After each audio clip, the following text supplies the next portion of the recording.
செந்தல கட்டி வர புலியாட்டம் ராஜா வர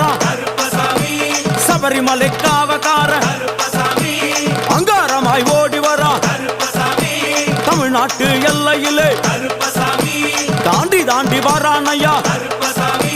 செங்கோட்டை கருப்பம் வர தெங்காசி சுடல வர ஆம்பூர் சுடல வர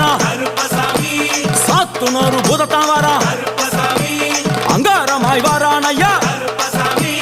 அவேசமாய் வாராரையா போராடி வாராரையா காவலாளி வாராரையா பாவநாச கோட்டைக்குள்ளே வனப்பேச்சு கூட வரா தேவர்கள் மலர் சொரியும் சொரிமுத்து ஐயனார் கோயில் வந்து இறங்கிய எம்பெருமான் கருப்பன் யார் யாரை வணங்குகிறார் என்று கேட்டால்